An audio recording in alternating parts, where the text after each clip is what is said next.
사랑하고 축복합니다. 이스라엘 역사 가운데 가장 훌륭한 왕이라고 존경받는 누구였죠? 다윗 왕이었죠. 우리가 지난 한 3주간에 걸쳐서 이 다윗 왕의 길로 행했다라고 평가받는 그 왕들 세 사람에 대한 말씀들을 우리가 함께 살펴보았습니다. 누구였습니까?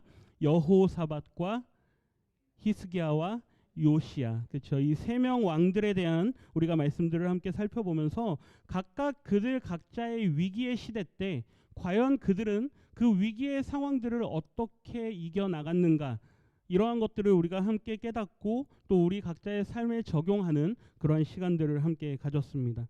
잠시 되돌아보면은요, 첫째 여호사밧 왕은 주변 이웃 국가들, 특별히 모압과 암몬과 마온이라고 하는 그 세 나라가 연합하여서 이 이스라엘을 공격하려고 할 때 그는 가장 첫 번째 선택지로 전쟁의 상황 앞에서 하나님 앞에 기도라고 하는 선택지를 뽑았던 것을 우리는 볼 수 있었습니다.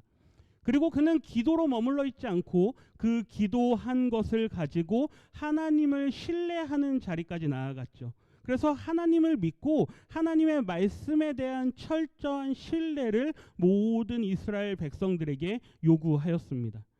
그리고 그 신뢰는 신뢰에서 머물러 있지 않고 결국 말씀에 대한 순종의 자리로까지 나아가는 것을 우리가 보게 되었죠. 그 결과 브라가 골짜기라고 하는 찬양을 하며 나아갔을 때, 찬양이 시작할 때 하나님께서 그들에게 전쟁의 승리를 허락하시는, 그래서 그들이 그곳을 브라가 골짜기, 찬양의 골짜기, 성공의 골짜기, 승리의 골짜기, 축복의 골짜기라고 이름을 불렀던 것을 우리는 볼 수 있었습니다.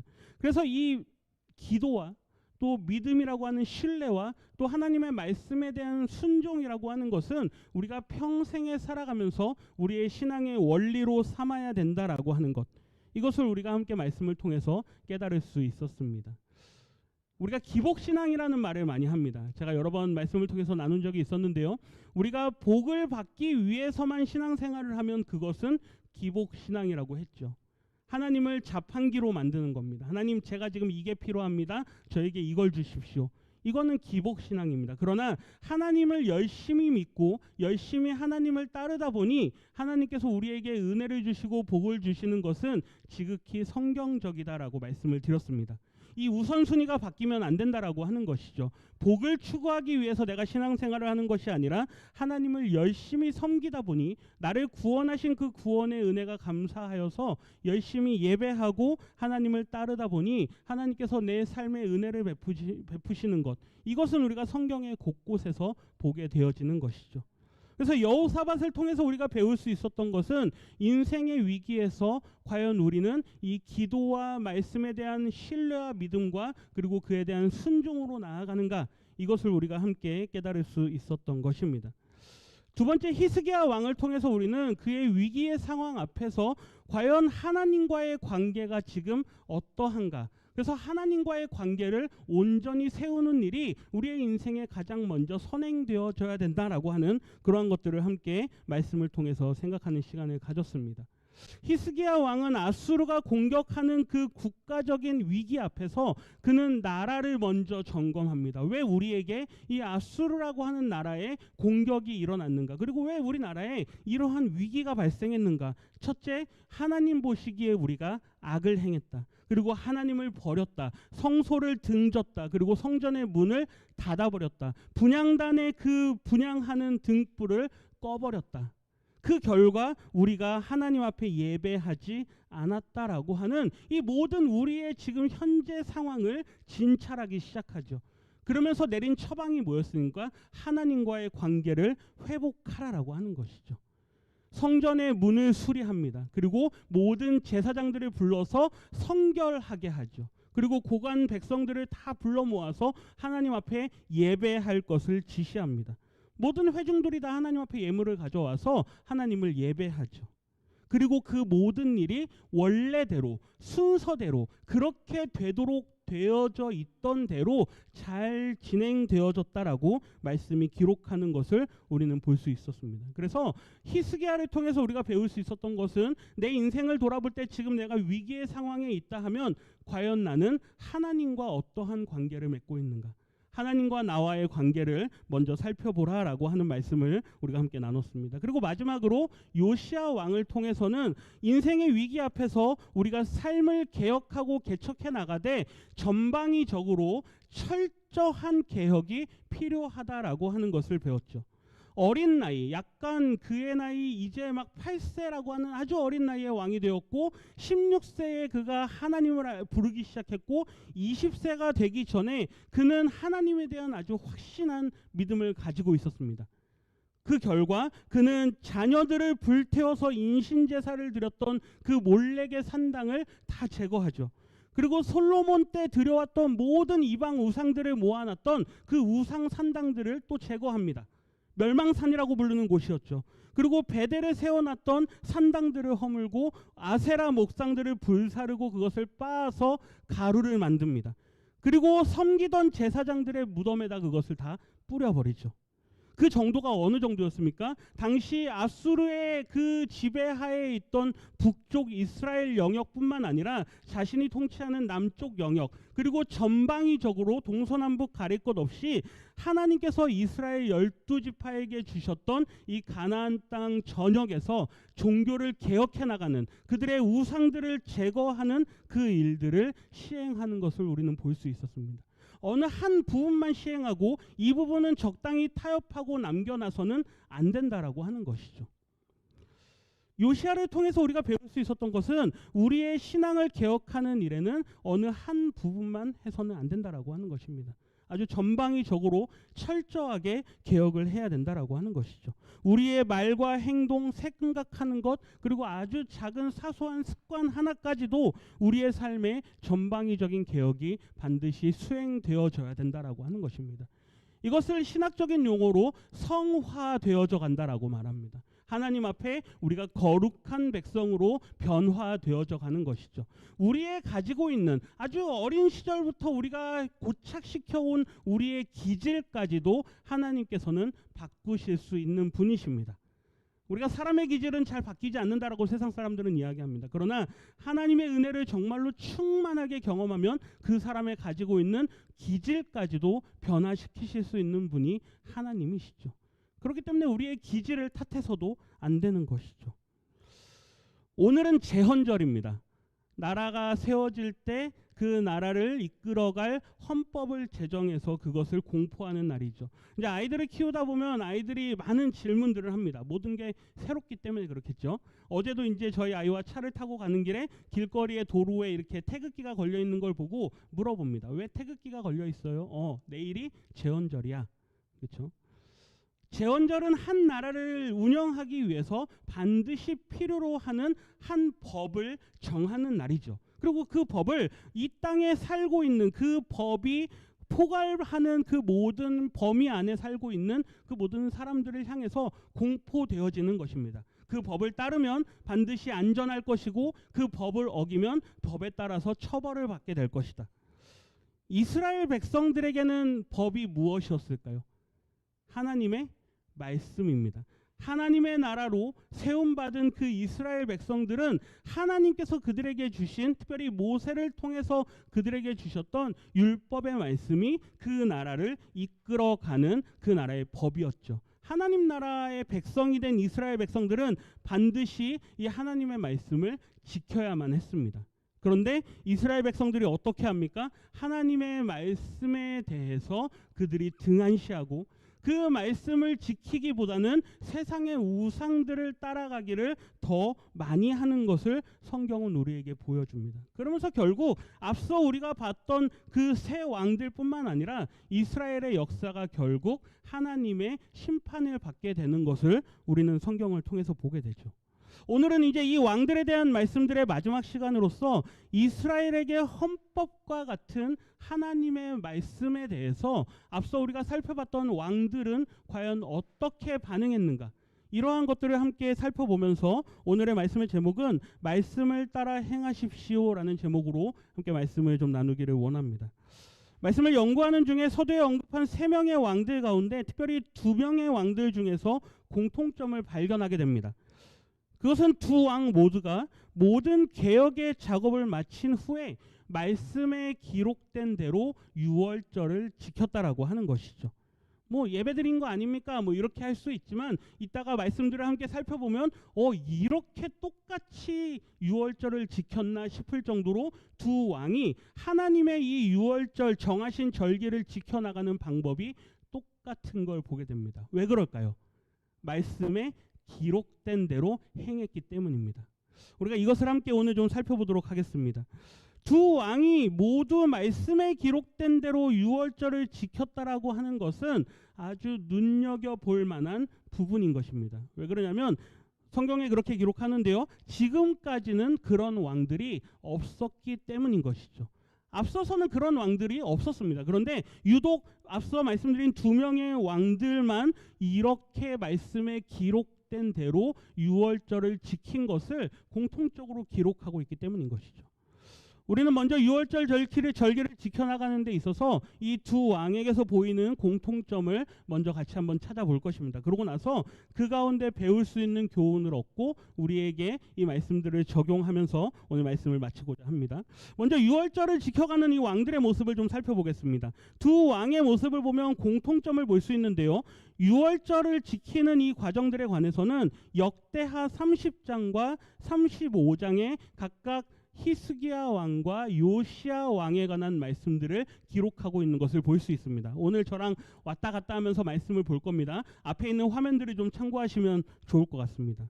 첫 번째는 왕들이 먼저 명령을 내립니다. 유월절을 지킴에 있어서 가장 먼저 왕들이 백성들을 향해서 유월절을 지키라라고 명령하죠. 이것은 너무나도 중요한 것입니다. 왜 그러냐면요. 구약의 역사를 볼 때 이 왕들의 역사를 기록하면서 어떠한 왕은 하나님 보시기에 악을 행했다. 어떠한 왕을 하나님 보시기에 정직하게 행했다. 이것을 계속해서 구별합니다. 그걸 구별할 때마다 반복적으로 등장하는 것은 무엇이냐면요. 하나님을 정직하게 행할 때는, 하나님의 말씀을 따라 행할 때는 이 나라가 평안합니다. 그런데 하나님의 말씀과 반대되는 삶을 살아갈 때, 왕들이 악한 길로 행할 때는 언제나 나라가 어려움을 당하게 됩니다. 성경은 우리에게 그걸 분명하게 보여주죠. 한 나라의 지도자가 얼마나 중요한가. 특별히 이 이스라엘이라고 하는 나라는 어떤 나라입니까? 하나님이 그들의 왕인 나라입니다. 그렇기 때문에 사실은 왕은 하나님이죠. 그러나 백성들이 왕을 달라라고 요구했기 때문에 하나님께서 마지못해 왕을 허락하신 것이죠. 왕은 하나님을 대리하는 사람입니다. 왕 스스로가 모든 권한을 가지고 결정하는 사람이 아니죠. 언제나 하나님의 뜻을 먼저 물어야 되는 것이죠. 왜요? 그들에게 진정한 왕은 누구이기 때문에? 하나님이기 때문에. 솔로몬을 한번 보십시오. 그가 왕이 됐을 때 이렇게 기도합니다. 하나님, 제가 당신의 백성들을 다스릴 수 있는 지혜가 부족합니다. 당신의 백성들을 제가 잘 보살필 수가 없습니다. 나의 백성, 나의 나라 이렇게 말하지 않고 하나님의 백성들, 하나님의 나라라고 이야기하죠. 솔로몬은 그의 왕이 처음 되었을 때만 해도 그는 이 이스라엘이라고 하는 나라가 하나님의 나라라고 하는 것을 너무나도 잘 알고 있었죠. 이 나라는 하나님이 왕이신 나라입니다. 그렇기 때문에 왕들이 하나님의 대리자로서 하나님과 좋은 관계를 맺고 있어야만 하는 것이죠. 근데 왕들이 먼저 나서서 성전의 문을 닫아버립니다. 왕들이 먼저 나서서 제사를 폐합니다. 성전 안에 온갖 우상들을 갖다 놓습니다. 그러니 나라가 잘 될 수가 없는 것이죠. 그런데 우리가 앞서 살펴본 세 왕들 중에 오늘 히스기야와 요시야 왕은 가장 먼저 백성들에게 명령하여서 유월절 제사를 지킬 것을 명령합니다. 우리 말씀을 좀 보겠습니다. 제가 역대하 30장에 있는 말씀을 읽으면 우리 성도님들이 역대하 35장에 있는 말씀을 좀 읽어주십시오. 역대하 30장 1절 히스기야가 온 이스라엘과 유다에 사람을 보내고 또 에브라임과 므낫세에 편지를 보내어 예루살렘 여호와의 전에 와서 이스라엘 하나님 여호와를 위하여 유월절을 지키라 하니라. 드디어 왕이 명령을 내려 브엘세바에서 단까지 온 이스라엘에 공포하여 일제히 예루살렘으로 와서 이스라엘 하나님 여호와의 유월절을 지키라 하니. 35장입니다.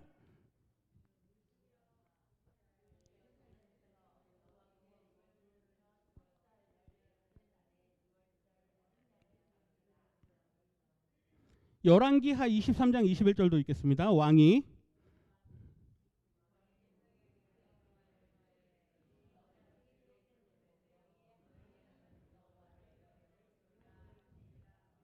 아멘. 제가 먼저 읽은 역대하 30장의 말씀은 히스기야 왕에 관한 말씀입니다. 히스기야 왕이 백성들에게 명령을 내립니다. 그러면서 유월절을 지키라라고 명령하죠. 우리 성도님들이 읽어주신 역대하 35장은 요시야 왕의 명령입니다. 요시야 왕이 백성들에게 명령을 내려서 유월절 어린 양을 잡으라 이렇게 명령을 합니다. 그리고 열왕기하 23장에 보면 뭇 백성에게 명령하여 이르되, 이 유월절을 지키는 것이 누구로부터 시작되느냐? 왕들로부터 시작된다라고 하는 것이죠. 두 번째, 이 유월절을 지킴에 있어서 이제 그들이 어떻게 준비해 가는가를 보게 됩니다. 준비하는 그 과정을 보면 먼저 하나님 앞에 자신들을 성결하게 하는 일을 공통적으로 두 왕들이 지시하는 것을 보게 됩니다. 제가 역대하 30장 말씀을 읽습니다. 둘째 달 열넷째 날에 유월절 양을 잡으니 제사장과 레위 사람이 부끄러워하여 성결하게 하고 번제물을 가지고 여호와의 전에 이르러. 읽어주십시오. 너희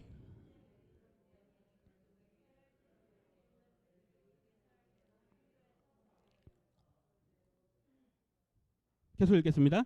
스스로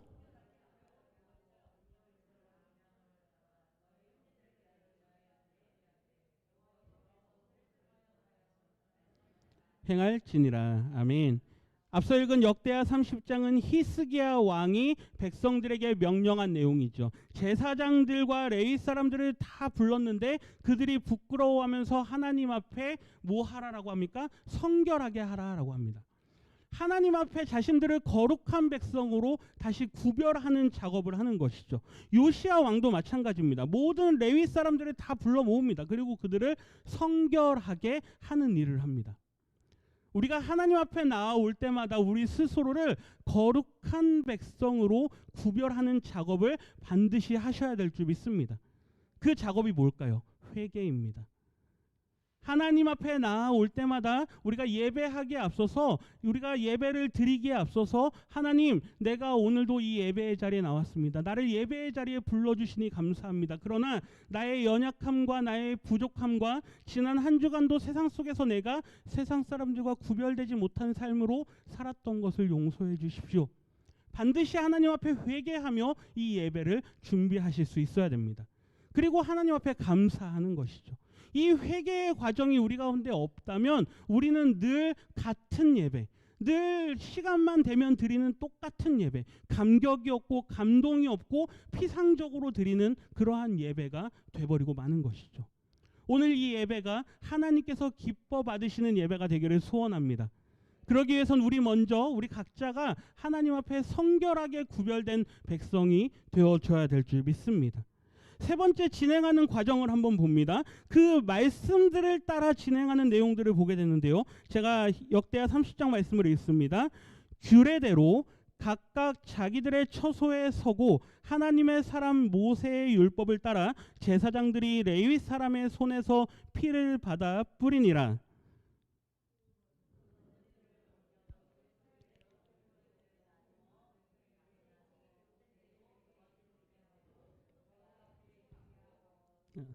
왕에게 이 마음을 주신 다음에 그로 하여금 이 유월절 제사를 드리게 하는데 무엇을 따라서 드립니까? 규례대로, 그리고 모세의 율법을 따라서. 요시야 왕도 마찬가지죠. 요시야 왕도 모세의 책에 기록된 대로 하나님께 유월절 예배를 드리기 시작합니다. 오늘 우리는 예배함에 있어서 무엇을 기준으로 예배를 드립니까? 이걸 한번 생각해 보십시오. 내 과거의 경험을 기준으로 삼습니까? 지금까지 내가 신앙생활을 이렇게 해왔는데 그 방법이 나는 가장 옳은 방법이다라고 믿고 있습니까? 혹은 어떤 교단이나 혹은 어떤 교파의 그런 어떤 정해진 방식에 따라서 그것 예배를 드리는 것이 가장 정확한 예배다라고 믿으십니까? 어떠한 방법으로 예배를 드리는지 그것이 하나님 보시기에 합당한 방법이 되기 위해선 반드시 말씀에서 우리에게 가르쳐주는 대로 예배하는 것이죠. 예수님께서 우리에게 그 예배의 방법을 말씀하셨습니다. 하나님은 영이시니 예배하는 자가 어떻게 예배한다고요? 영과 진리로, 성령 안에서 진리 안에서 예배를 드린다라고 하는 것이죠. 어디를 가야만 예배를 드리는 것이 아니고 반드시 하나님께서 우리와 함께 하신다라는 그 믿음 가지고 우리가 있는 처소에서라도 상황이 안 되고 여건이 안 되면 있는 곳에서라도 영상을 통해서든 어떠한 방법으로든 우리가 하나님을 예배할 수 있으면 그 예배를 하나님께서 기뻐 받으시는 줄 믿습니다. 그러나 타협하는 방식은 아니죠. 영상으로도 예배 드릴 수 있으니까 뭐 날도 더운데 교회 가서 예배 드리는 것보다, 사람들 만나는 거 귀찮은데 교회로 가는 것보다, 이러한 마음은 하나님께서 우리에게 허락하신 마음이 아닙니다. 속사람이 나에게 말하는 것이죠. 내 안에 있는 죄가 나로 하여금 나를 게으르게 만드는 것이죠. 하나님을 기쁘시게 하는 예배는 반드시 성령 안에서, 진리 안에서 드리는 예배입니다. 형식과 절차가 우선되는 것이 아니라 하나님께서 우리에게 말씀하신 것을 따라 드리는 예배, 그것이 너무나도 중요하다라는 것이죠. 당시 이스라엘 백성들에게는 하나님께서 분명하게 말씀하셨습니다. 모세에게 그것을 분명하게 전해주셨죠. 그렇기 때문에 그것을 헌법처럼 여기고 그 말씀을 따라서 행해야만 했던 것입니다. 네 번째, 그들이 유월절을 지킨 후에 이어지는 절기를 이어서 드립니다. 무교절이라고 하는 7일 동안 드리는 그 절기를 이어서 드리는데, 흉내만 내는 것이 아니라 정해진 모든 과정들을 끝까지 다 완수해내는 것이죠. 역대하 30장 말씀을 제가 읽겠습니다. 예루살렘에 모인 이스라엘 자손이 크게 즐거워하며 7일 동안 무교절을 지켰고, 레위 사람들과 제사장들은 날마다 여호와를 칭송하며 큰 소리 나는 악기를 울려 여호와를 찬양하였으며.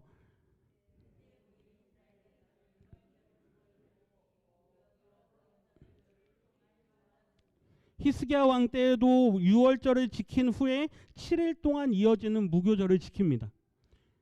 요시야 왕도 마찬가지죠. 유월절을 지킨 후에 7일 동안 이어지는 이 무교절을 지킵니다.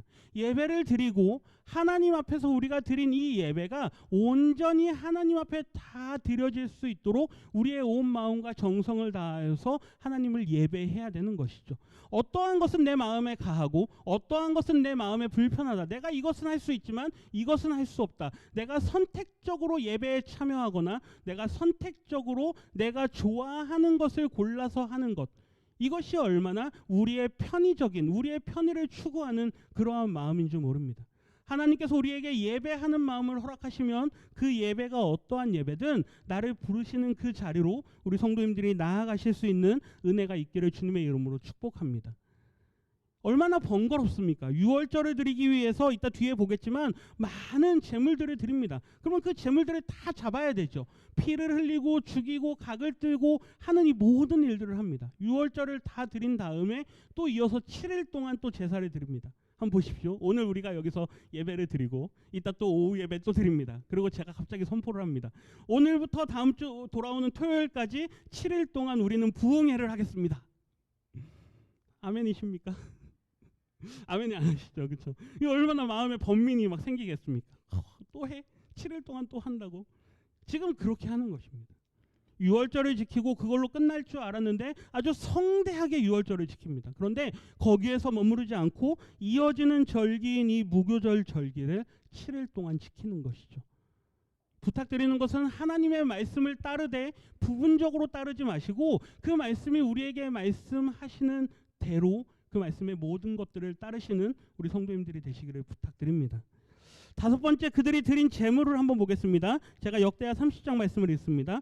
유다왕 히스기야가 수송아지 1000마리와 양 7000마리를 회중에게 주었고 방백들은 수송아지 1000마리와 양 10,000마리를 회중에게 주었으며 자신들을 성결하게 한 제사장들도 많았더라.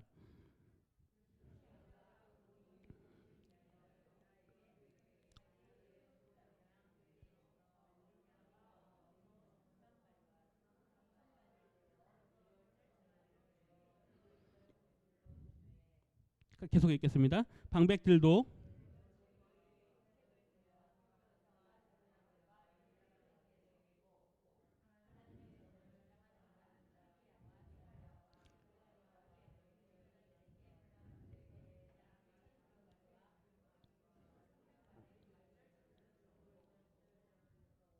아멘. 이 말씀을 보면요, 왕이 먼저 예물을 준비해서 백성들에게 너희들 이걸 가지고 제사 드려라 라고 백성들에게 줍니다. 그리고 왕이 그 많은 재물들을 준비해서 제물로 내어놓고 거기에서 머무르지 않고 이 나라의 고관 대신들이 다 자신들 각자 능력대로 제물들을 또 준비해서 백성들을 위해서 내놓습니다.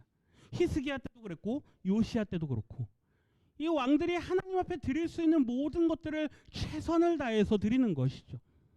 하나님 앞에 드리는 이 예물을 드림에 있어서도 그들은 하나님께서 그들에게 말씀하신 것을 따라 드리는 것을 볼 수 있습니다.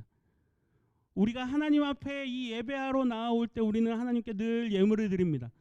그러나 그 예물을 드리는 것 또한 하나님께서 우리에게 주시는 은혜대로 그 마음대로 우리는 이 예물을 드리는 줄 믿습니다. 그러나 우리의 마음 가운데 반드시 우리가 제거해야 될 것이 무엇입니까? 인색하거나 아까워하는 마음이나 하나님께서 나에게 이러한 마음을 허락하셨는데 그것을 내가 계산하는 그러한 마음이나 생각들이 우리에게 있다면 우리 스스로를 다시 한번 점검해야 하는 것이죠. 오늘 이 사람들이 감정에 충동해가지고 그렇게 이 제물들을 드렸을까요? 갑자기 이날따라 무슨 이상한 일이 생겨가지고 그들이 이 예물을 드린 것일까요? 그게 아닙니다. 하나님께서 그들에게 은혜를 베푸셨기 때문이죠.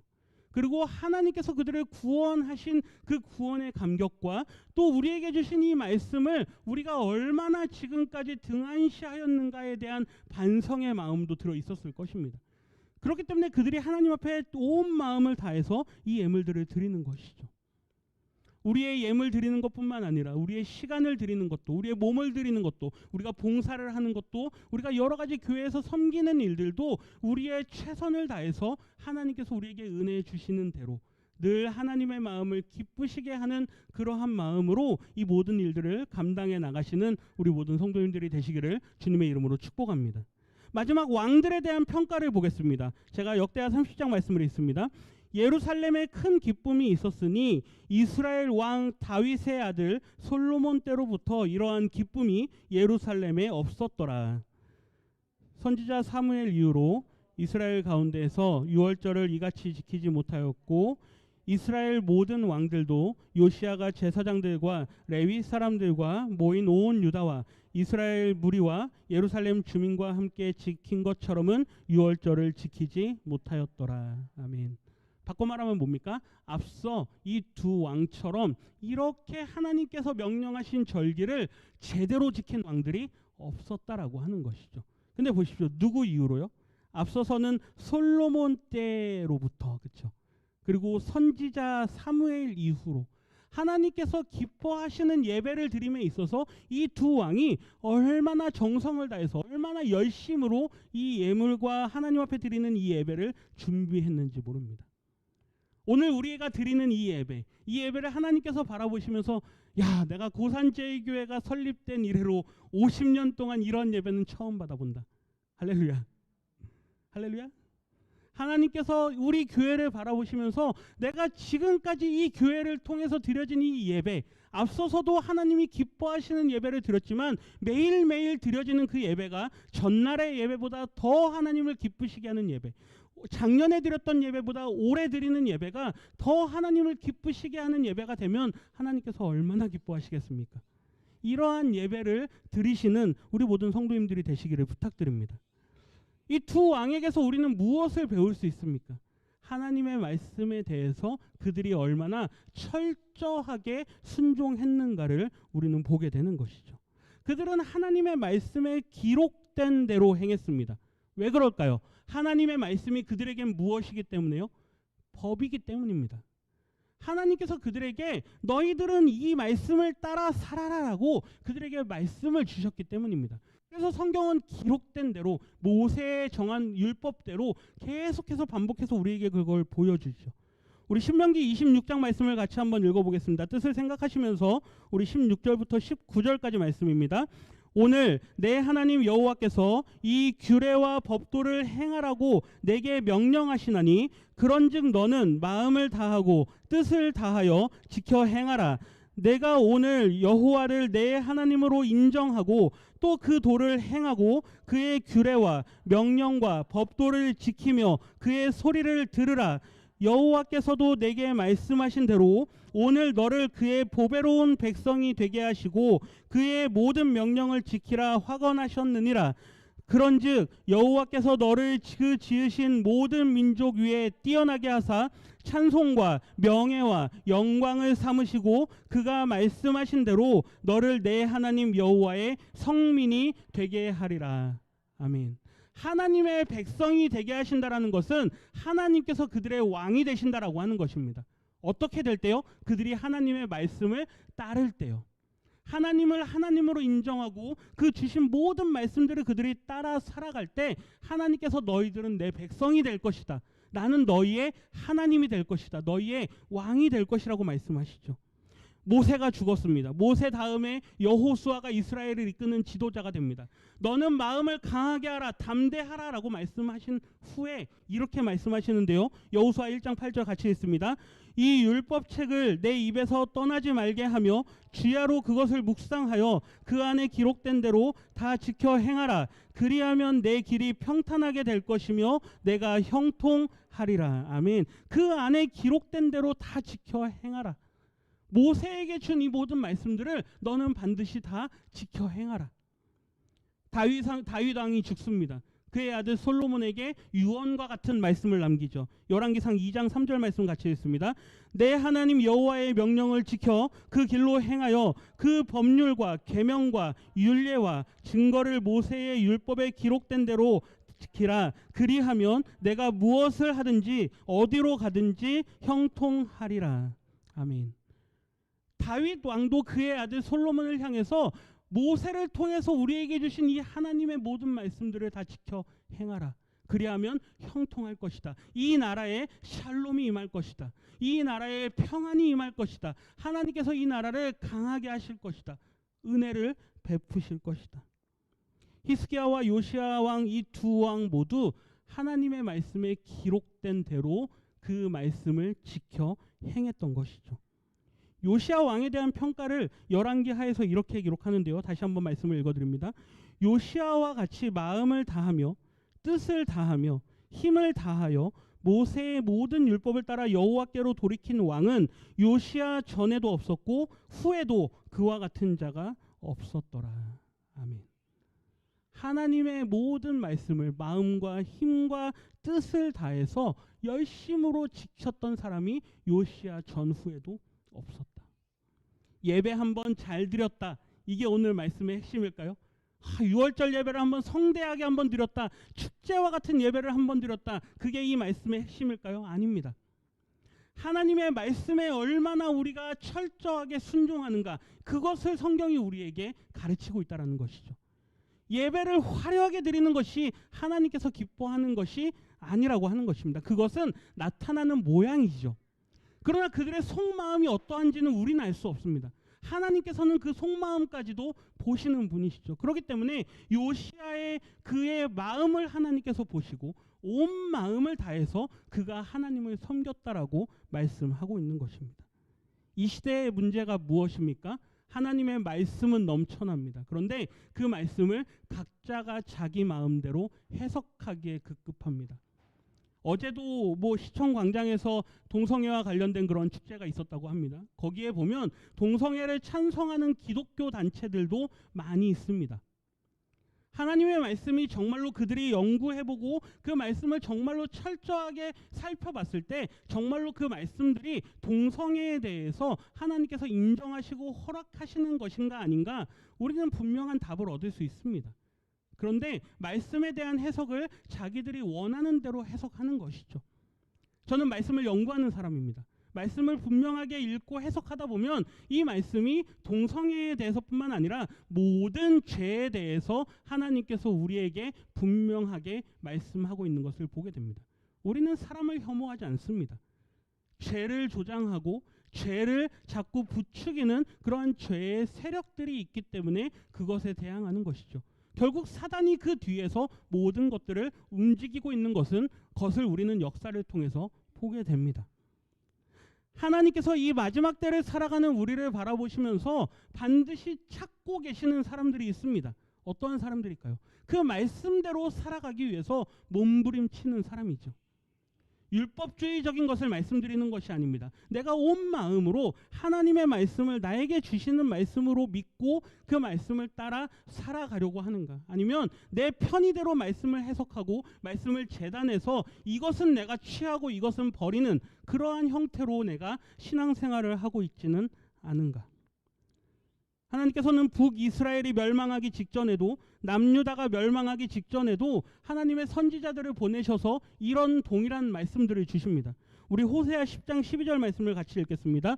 너희가 자기를 위하여 공의를 심고 인애를 거두라. 너희 묵은 땅을 기경하라. 지금이 곧 여호와를 찾을 때니 마침내 여호와께서 오사 공의를 비처럼 너희에게 내리시리라. 북이스라엘이 멸망하기 직전 하나님께서는 호세아 선지자를 보내십니다. 너희의 묵은 땅을 기경하라. 하나님의 말씀을 그렇게 많은 선지자들을 통해서 보내셨는데 회개하지 않는, 그 말씀을 받지 않는 너희의 묵은 땅을 기경하라. 남유다가 멸망하기 직전 예레미야 선지자를 보내셔서 이렇게 말씀하십니다. 여호와께서 유다와 예루살렘 사람에게 이와 같이 이르노라. 너희 묵은 땅을 갈고 가시덤불에 파종하지 말라. 아무리 열심히 씨를 뿌린들 그 말씀의 씨앗이 묵은 땅에 얼마만큼이나 심겨지겠느냐. 그 밭을 갈아엎지 않고 부드러운 밭으로 만들지 않고 그 말씀이 어떻게 심겨지겠느냐. 우리의 마음밭을 기경하시는 우리 모든 성도님들이 되시기를 주님의 이름으로 축복합니다.